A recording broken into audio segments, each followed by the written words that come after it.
Hi, everyone. Thanks for coming to our talk. It's really nice to be here. So, before we start, my name is Tarek, and this is David. We both work for a cool company called OpenCredo, and basically we enjoy solving IT challenges and helping our customers deliver good software. So, we've been using Cassandra for a few years. And today we'd like to talk about a specific project we worked on. As opposed to jumping directly to the solution, we'd like to talk you through what we built, which is an event store, why we needed one, and how we built it. And hopefully we'll be able to explain how Cassandra fits within the context of our solution and how we used it. So let me give you some background about the project we were working on. It's a high street retailer. Sorry, I can't mention who, but it's an organization with high volumes of sales. The architecture can be described as a microservices architecture. So basically a number of services that work together that are decoupled. And in terms of technologies we're using, it's mostly Java-based. We obviously have Cassandra. This is why we're here today. We have Cloud Foundry, which is PaaS, Platform as a Service, and RabbitMQ for the asynchronous messaging. Before we start, who's using actively Cassandra now in production? Great. And who's considering using Cassandra, basically, or experimenting with it? Okay, cool. So it's like 50% each. So this is more or less what the architecture looks like. Cloud Foundry is where the services live. The yellow boxes are the services. They communicate using RabbitMQ. And we have a number of supporting services we built. So there's the event service, which is our focus today. We also have a configuration service that uses Cassandra as well, and a service registry that gives you an idea about how services connect and relate to each other. The first question is, why do we need an event service? It's an event-driven architecture, and I think this works really well with the microservices architecture. So what can we do with an event service? There are a number of things. First of all, capturing platform events. So this is interesting. There are a number of types of events, obviously, we noticed on the platform. And the first typical use case of an event service is to capture these events. What do we do with these events? Technical events, two services communicating with each other, are useful for troubleshooting, for example. We also have what we call business events, for example, service registration. And these can be used to trigger asynchronous downstream processes. Obviously, when we're working on a microservices platform, with a number of services, each time we add a new feature, we cannot just break the whole architecture and change things. So we need a way to allow us to customize our processes. Okay? So again, service registration, I want to send a specific notification email for a specific type of product. I have a standard process, and I can use events to trigger the specific behavior. We also need one single source of truth in our system about the business transactions that happened. Again, we have different components, they do different things, and sometimes it's very hard to understand what happened for a specific customer interaction and so on, so we need somewhere to store that. Then there are a couple of obvious ones, analytics, obviously, and auditing, and events lend themselves naturally to these. But there's a really cool use case which actually we discovered along the way, which is system testing. Again, think about a highly decoupled system. It's, at the end of the day, you are providing some sort of business function. It's very hard to understand what happens sometimes when you test. So we found that you can trigger your acceptance test from the outside and then go and observe the events that were generated during your acceptance tests, which is really cool, good way of understanding and testing the system. Okay, however, we live in the real world, and any project has a number of constraints. Although this one can be described as a greenfield project, there are a number of constraints related to the context. The first thing is ambiguous requirements. Why? Because when you build a modern platform based on microservices and events and so on, there's no product owner who's going to come and tell you, oh, I need this sort of event for this sort of transaction. You know more or less you want events, but there are no, sometimes the requirements can be ambiguous. The whole paradigm and the technologies are cutting edge. So obviously there's the familiarity element with that. So, and we also need to look at the whole platform, okay? We also found that in our situation, there are a number of sort of assumptions around using new technologies that were not true. For example, when you're using a NoSQL database, the typical assumption is that disk is cheap and memory is cheap. Well, not when you're running a system in an accredited data center. Suddenly these things become an issue because disk becomes really expensive. Okay? Plus, obviously, in a very complex context, you don't always, and it's not fully greenfield, you don't get always an ideal condition to experiment and try different things out. So we were building a solution, obviously, and building a useful solution is not just about dropping a technology in the middle of nowhere. It's about making things work and solving the whole problem.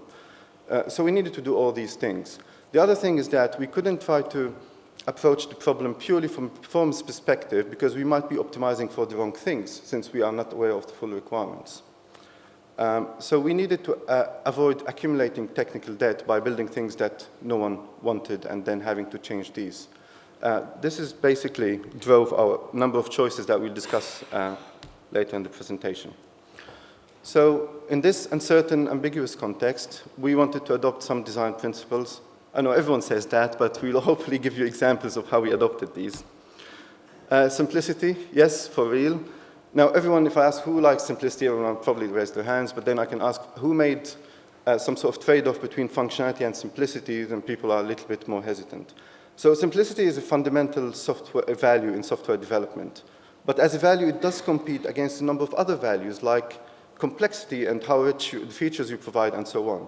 So we made a number of choices where we simplified to keep things flexible for us and to keep things more performant. So also giving examples of these. Decoupling. So what sort of decoupling? We're building an event service. So the event service is very important. It's part of the technical core of the system, but at the same time, it's being invoked by other services doing the real work, basically. So we needed something very, very, very simple, where services don't need to write plenty of code and so on to use it. So decoupling these services themselves from the event service, but also decoupling the implementation. So using a contract-first approach to solving our problems. And designing for a distributed system, because again, we have a system where anything can fail, where the volumes can be unpredictable and so on. So thinking about these things, and this is obviously partly behind our choice of Cassandra for this context. Okay, fine. So now we're going through the journey of understanding the requirements and then building the requirements. So the first thing you think, oh yeah, an event service, it's obvious I need to store events. So you go and look on the internet and you look at best practices and patterns and so on. But the first question is, what is an event? So we found out that we could sort of categorize events as what we call simple events. And in this case, think of something where you have an opaque value where the system doesn't care what the value is. You just store it and you read it back. And this is very typical in the context of, for example, meter readings. Yeah, you just have one reading and you store it. Okay? On the other side of the spectrum, we have structured events. And structured events can be of any level of complexity. So in an e-commerce platform, obviously we'll have more structured events, okay, where you have user registration and so on and so on. But obviously, then we had a number of, the challenge is to represent events in a way that is flexible, rich, but at the same time that will allow us to do everything we want to do. So the light slides are sort of the light bulb moments we had when we were thinking. So we've tried to target somewhere in between. Opaque events are a no-go for us. We started by storing things as blobs and so on, but then I'm not really a big fan of storing things in a way that the database doesn't, unstructured, and having to unmarshal these things and so on. Think also about that the events can change over time, and that if we start doing that, we need schemas, and we need to decode the events and so on. So not really efficient from our perspective. So first thing is to simplify the data model. What does that mean? So we're going for something structured. JSON in this case, obviously, the input. David will be talking about that later. But basically, we are simplifying, only allowing one level of nesting. We didn't find a good use case to allow any arbitrary level of nested JSON. You might think this is as a technical limitation. It's actually not only that. These simplifications also helped us to build a simpler and better solution as well. So we tried to marry these two sides at each time. Okay? The other choice we made, which might be a little bit odd, which is the events can change. The events can change over time, and new events can arrive. So how do? We didn't want to get in the mess of managing schemas and versions and so on. So with each event, and we used the Cassandra map types, and David will be talking about that in a minute, we just stored also the type of each field with it, which means at any moment in time, we can go back and understand what the event meant, and we can read it, actually. It's very readable, without relying on any external data source or knowledge. So this is a trade-off between an addition of storage versus simplicity. Okay, so that's fine. Let's move on. What does the event store look like? So I probably just mentioned this. It really needs to be simple. Services just want to write an event, and we also observed that services that write events are unlikely to read the event back. Some other process will do something with the event, but not the service that triggered it. So we wanted a very simple request-response paradigm. And this is why we went for something HTTP and REST, as opposed to just using RabbitMQ, which was already part of the platform, and presumably offers better guarantees in terms of delivery and so on. The other thing is that the event service needs to be accessible. We're building a new part of the system, but there are always legacy services that we needed to migrate to our platform gradually. And allowing them to use the event store was a good way of doing that. So again, HTTP and REST were good ways to do it. And obviously the ability to query the events. So this is the next step where our thinking started to change. Initially we were talking about something like an event store. An event store can think, oh yeah, Cassandra table, and you dump stuff in it, and it's blob and whatever. Actually, this is not enough. We started thinking of an event service with a contract that clients of the service can use. And as I said, we used for that resource-oriented design, so REST. So this is a good way of trying not to over-design things, at the same time designing things that are stable and you can use. So we identified, in this case, we have an obvious resource, which is the event, and then we can build a predictable, uniform interface around that. That can be used from any client, the most sophisticated or the simplest clients in the system. Okay, now David will go through the details of the API and so on. Hello. So what I'm switch gears a little bit, and is from the high-level principles and design guidelines that we come up with, and start with actual implementation. Now, we didn't just implement the final solution at day one. It was an evolutionary work in a sense that we implemented a version of it and added improvements and extended the service gradually. So our first version was very simple. We wanted to, again, contract first. We wanted to store events and we wanted to read them back, and that was it.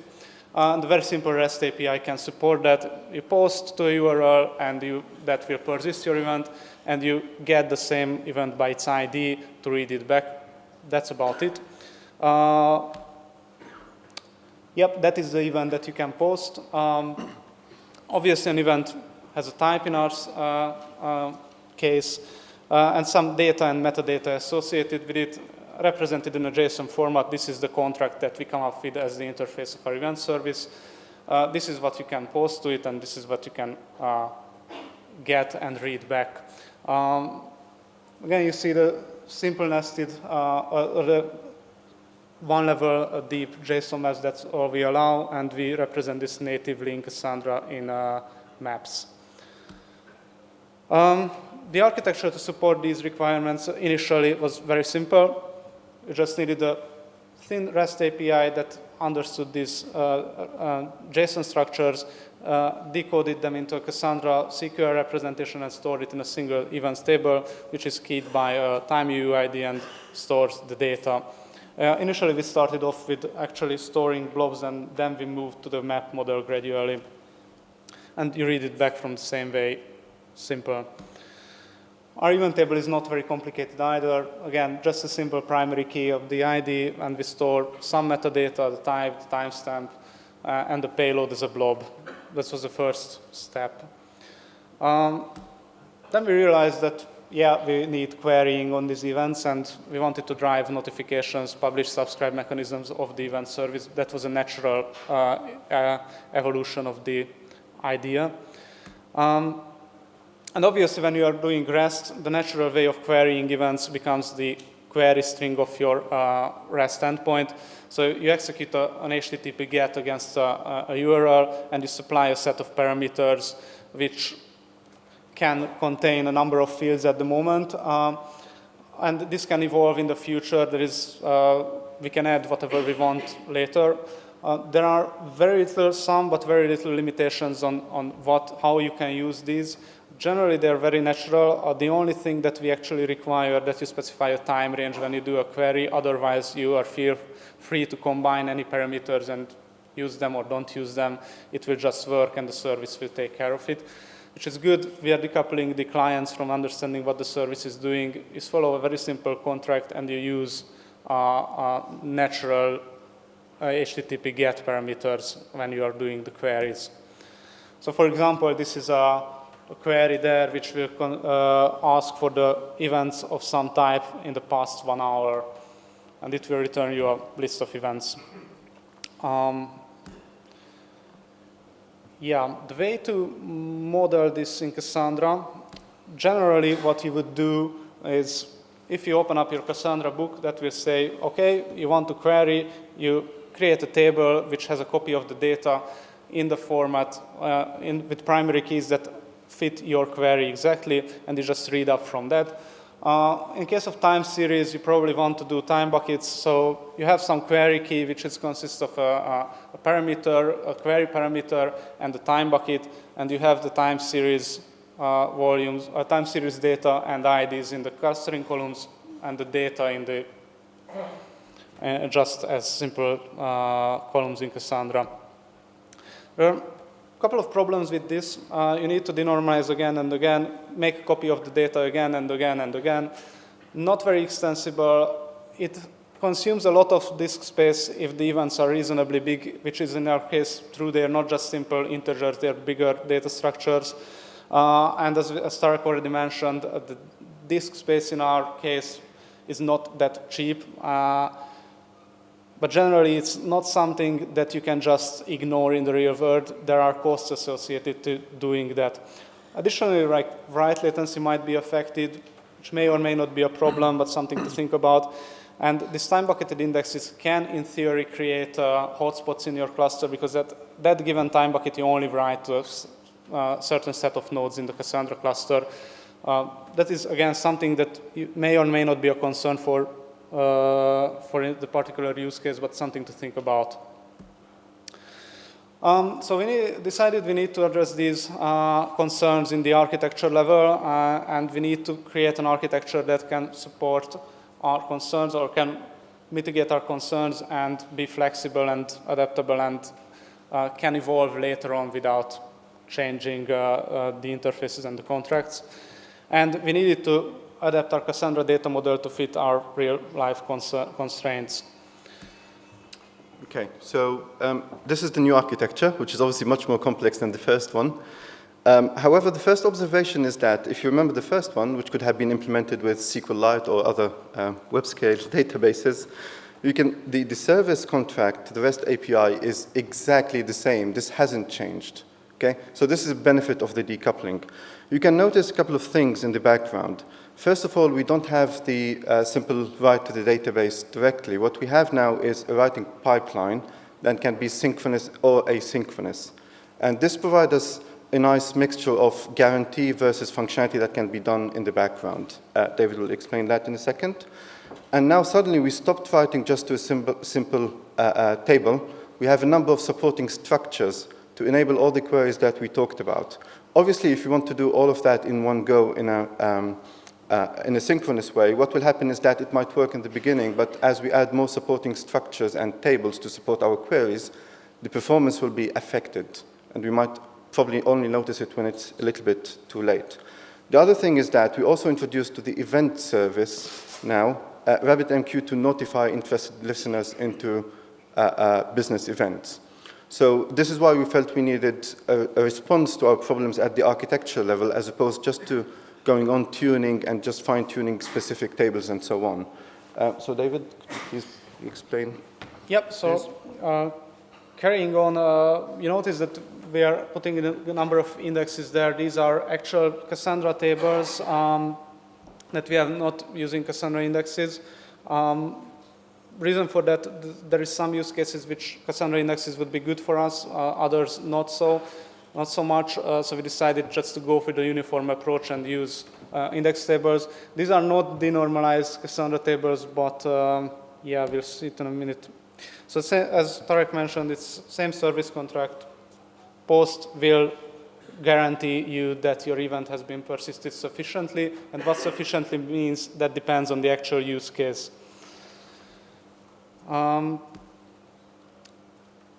yes, we are decoupling, again, the client. Here are seeing the benefits of the decoupling. So the clients are totally unaware of what's going on in the background, and they don't need to be aware. They only care, all they care about is an intuitive REST interface, which works as you would expect it to work. We can extend this architecture without changing the clients. We can extend this via the PubSub mechanism, and our disk consumption becomes reasonable. There are a couple of downsides as well doing what we are doing. First of all, we are sacrificing the latency somewhat. Obviously, going through a REST interface will not improve that, and writing to multiple SQL tables synchronously to guarantee certain amounts of sufficient persistence will impact your latency. Our service code also becomes more complicated, but we are shifting that complexity from the clients into the service, which is isolated from our clients. And I mentioned this cluster hotspot or cluster hotshard problem, which we didn't deal with. We have ideas how to do that, but we don't actually need them at the moment. It's something that we are aware of, but don't have to deal with it right now. And again, we can just change the service code to deal with that whenever necessary without changing the clients. So our index structures are Cassandra tables. They have an ascending and descending version of each. That is because of Cassandra 2.0 something. You cannot do, normally you would be able to do reverse the query in Cassandra just by declaring do you want an ascending ordering or a descending ordering. That doesn't work with the limits and in clauses because Cassandra just can't reverse the ordering there. So we store ascending and descending indexes for everything so that we can return whatever is needed. And our indexes are kind of normalized data structures. They reference the primary event table by ID, so you don't store the same event data every time in every index, just a reference for that. Obviously, therefore, we need to do more queries when reading the data. This is how an event index structure looks like. This is a structure supporting querying by type. So as you can see, your partition key is a time bucket and an event type, and you have an event ID as clustering key, which is a time UUID, so it's going to be ordered by time. When you insert an event, it will append to the end of the index, and you can do a query, a range query on what happened in a given time frame. And this is an example that I'm going to walk through here. How do you query from this structure? Returning into REST interface, how do you query a set of events or a list of events for a given time frame? And how do you paginate the responses? Obviously, when doing REST, you don't want to return a couple of thousand events in a single HTTP response. You want the client to be able to flip through the pages as the client can process them. And that's how we implemented this. So you execute a get with some parameters against your service, which, as I mentioned before, it mandates that you specify a time range for that query. So first of all, we use the type or the query type itself, which is querying in this particular example for the type of the event, to select the index table that we want to use and select the type in the partition key. And we use the time range to select a range of buckets or a list of buckets that we want to be able to query. Now, that's not quite enough to do the time range. We also need to limit the clustering columns within, because of the first and the last bucket can contain events which do not fall into that particular time range. And lastly, we apply the limit. You want to be a certain number of items to be returned in single HTTP response, and you want to be able to flick through them. So we select, in this particular example, you want to get 5 events in each response and each page. But we select not 5, but 6 IDs from the index table. The reason for the 6th one is to generate that continuation URL that you can see there. So this is how response looks like. We return a list of events that fulfill your query parameters, and if there are more in the event store for that time range and for the type, we return a continuation link, which will give you the next page and the next page and so on. So good things about this is that the client doesn't need to understand anything about how this works on the server side. Client only needs to be able to follow that link, and the service will sort it out, which is quite nice. Yeah, I wanted to have a slide around performance characteristics. This is our initial testing with the infrastructure that we have in place. We are estimating that we can write 70 to 85 million events a day, which far exceeds our current requirements, exactly. Latency is not great, but it's okay for our use cases. Mean latency around 40 milliseconds for event write. Given, yeah, it doesn't need much faster than this at the moment. And yeah, a couple of lessons that we learned during this little exercise. Yeah, so probably to summarize, the first thing is, again, not to approach this problem, which is naturally performance-driven, just from the performance perspective. So aside from scaling for more data, we needed to be able to adapt what we have for future requirements, future type of events, and so on. We knew that these things will happen, but we didn't know what or when exactly. So this is why we focused a lot about the architecture and just decoupled everything, so that we are free to change parts of the system without impacting the whole system. And again, just in the microservices architecture, you cannot just go in and break the contracts for clients all the time and deploy the whole thing. The whole idea is to be able to deploy things independently and so on. So this was a very important one. The other thing is that I would recommend everybody is to experiment. We didn't arrive to that final solution at day one. We did a lot of proof of concepting. We experimented with Cassandra. We experimented with how the architecture could and couldn't work, and then we arrived to a solution that we were happy with. And yeah, simplification has been a theme for us.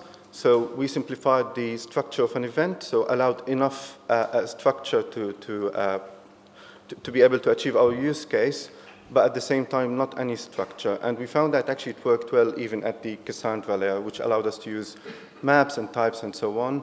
The interface is extremely simple, which allowed us to evolve the implementation from something almost trivial to something fairly complex that can evolve.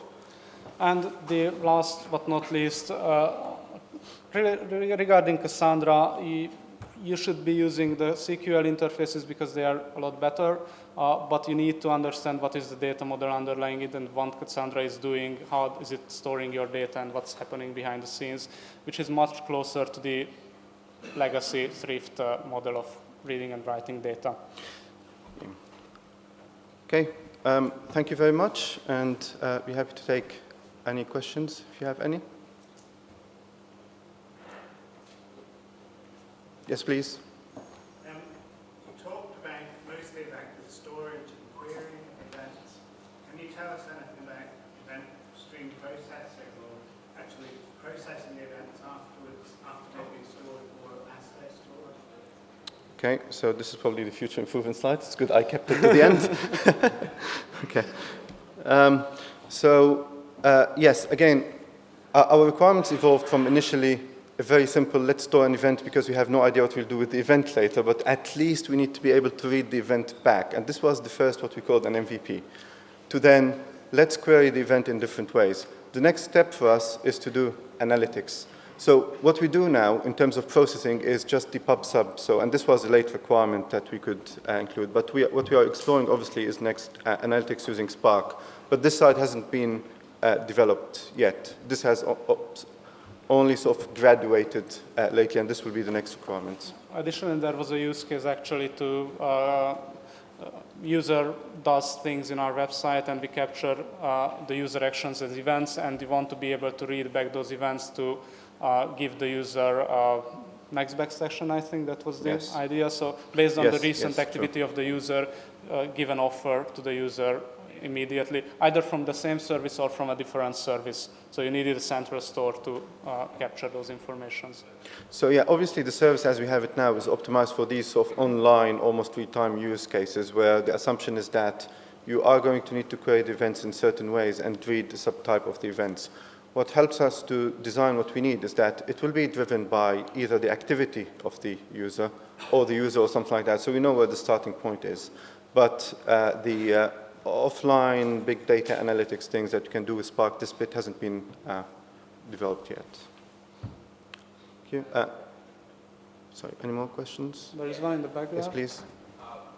You talked about write pipelines and putting in synchronous and asynchronous writes. How do you handle failure scenarios when you've got disconnected writes? And you also mentioned another question related to that. You mentioned multiple sequels. So what do you do with transactions? Okay. I think we ran out of time, so I'll be happy to answer this question outside. Yes, good question. So thank you very much.